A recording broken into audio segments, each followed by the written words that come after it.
असम आज south east Asia और भारत के बीच का गेटवे बनकर उभर रहा है। इस पोटेंशियल को और आगे बढ़ाने के लिए सरकार ने North East transformative industrialisation scheme यानी उन्नति शुरू की है। ये उन्नति स्कीम असम समेत पूरे नॉर्थ ईस्ट में इंडस्ट्री को, इन्वेस्टमेंट को, टूरिज्म को गति देगी। मैं इंडस्ट्री के आप सब साथियों से कहूंगा, इस स्कीम और असम के अनलिमिटेड पोटेंशियल का पूरा लाभ उठाइए। असम की नेचुरल रिसोर्सेज और स्ट्रेटेजिक लोकेशन इस राज्य को इन्वेस्टमेंट का प्रीफर्ड डेस्टिनेशन बनाती है। असम के सामर्थ्य का एक उदाहरण असम टी है। असम टी अपने आप में एक ब्रांड है जो दुनिया भर में चाय के शौकीनों के जीवन का हिस्सा बन चुकी है।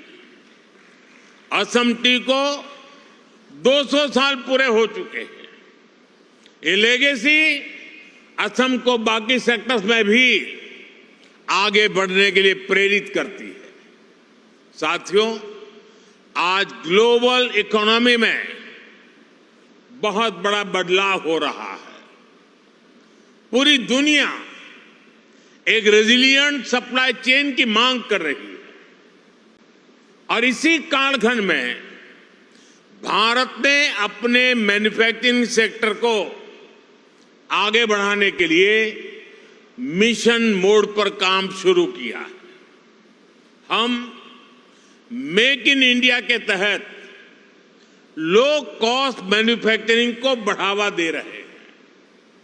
फार्मास्यूटिकल्स, इलेक्ट्रॉनिक्स, ऑटोमोबाइल, हमारी इंडस्ट्री ना सिर्फ डोमेस्टिक डिमांड्स को पूरा कर रही है बल्कि इंटरनेशनल मार्केट में भी मैन्युफैक्चरिंग एक्सेलेंस के नए बेंचमार्क बना रही है। इस मैन्युफैक्चरिंग रिवॉल्यूशन में असम बहुत बड़ी भूमिका निभा रहा है। साथियों, असम की ग्लोबल ट्रेड में हमेशा से एक हिस्सेदारी रही है। आज पूरे भारत के ऑन शोर नेचुरल गैस प्रोडक्शन का 50% से ज्यादा शेयर असम के पास है। बीते कुछ सालों में यहां की रिफाइनरीज की कैपेसिटी में बहुत बड़ी वृद्धि की गई है।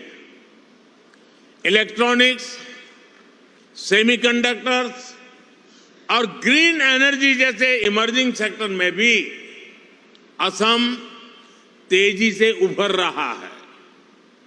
सरकार की पॉलिसीज के कारण असम हाईटेक इंडस्ट्रीज के साथ साथ स्टार्टअप्स का भी हब बन रहा है। साथियों, अभी कुछ दिन पहले ही बजट में केंद्र सरकार ने नामरूप 4 प्लांट को भी मंजूरी दी है। आने वाले समय में ये urea production plant north east सहित पूरे देश की यूरिया की डिमांड को पूरा करेगा। वो दिन दूर नहीं जब असम पूर्वी भारत का एक बड़ा मैन्युफैक्चरिंग हब बनेगा और इसमें केंद्र सरकार हर तरह से राज्य की भाजपा सरकार को मदद कर रही है। साथियों, 21वीं सदी में दुनिया की प्रोग्रेस डिजिटल रिवॉल्यूशन, इनोवेशन और टेक्नोलॉजिकल प्रोग्रेस पर निर्भर है। इसके लिए हमारी तैयारी जितनी बेहतर होगी, दुनिया में हमारी ताकत भी उतनी ज्यादा होने वाली है। इसलिए हमारी सरकार 21वीं सदी की पॉलिसीज और स्ट्रेटेजीज के साथ तेज गति से आगे बढ़ रही है। हम सब जानते हैं कि इलेक्ट्रॉनिक्स और मोबाइल मैन्युफैक्चरिंग में बीते 10 साल में भारत ने कितनी बड़ी छलांग लगाई है। अब इसी सक्सेस स्टोरी को भारत सेमीकंडक्टर प्रोडक्शन में भी रिपीट करना चाहता है।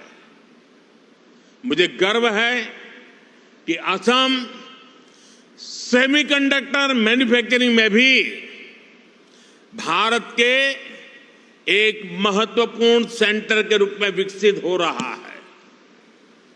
कुछ महीने पहले असम के जागीरोड में Tata semiconductor assembly and test facility की शुरुआत हुई है। ये प्लांट आने वाले समय में पूरे नॉर्थ ईस्ट में टेक्नोलॉजिकल ग्रोथ को प्रमोट करने वाला है। साथियों, सेमीकंडक्टर सेक्टर में इनोवेशन के लिए हमने आईआईटी के साथ भी कोलैबोरेट किया है। इसके लिए देश में एक सेमीकंडक्टर रिसर्च सेंटर पर भी काम किया जा रहा है।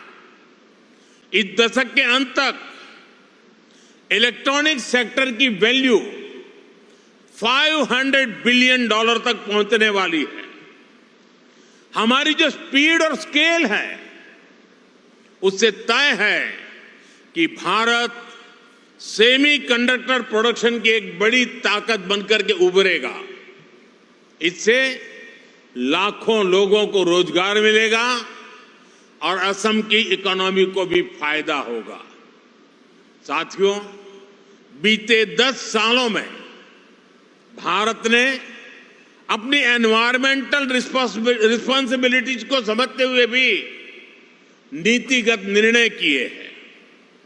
दुनिया हमारे रिन्यूएबल एनर्जी मिशन को एक मॉडल प्रैक्टिस मानकर इसे फॉलो कर रही है।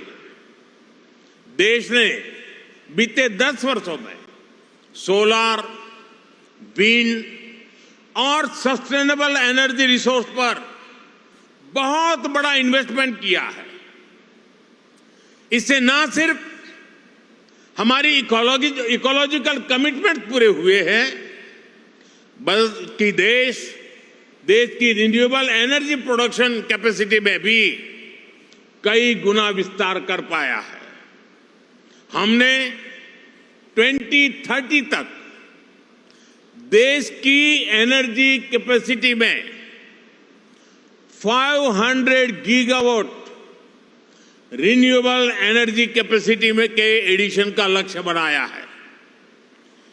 2030 तक देश का annual green hydrogen production 5 million metric ton हो, सरकार इसके लिए मिशन बनाकर काम कर रही है। देश में गैस इंफ्रास्ट्रक्चर बढ़ने के कारण डिमांड भी तेजी से बढ़ी है। गैस बेस्ड इकोनॉमी का पूरा सेक्टर तेजी से एक्सपांड हो रहा है। इस जर्नी में असम के पास बहुत बड़ा एडवांटेज है। सरकार ने आप सबके लिए बहुत सारे रास्ते बनाए हैं। पीएलआई स्कीम से लेकर ग्रीन इनिशिएटिव के लिए बनी सारी पॉलिसीज आपके हित में है। मैं चाहता हूं कि असम रिन्यूएबल एनर्जी सेक्टर में एक लीडर स्टेट बनकर के उभरे, और ये तभी हो पाएगा जब इंडस्ट्री के आप सभी लीडर्स यहां के पोटेंशियल को सही तरह से मैक्सिमाइज करने के लिए आगे आएंगे।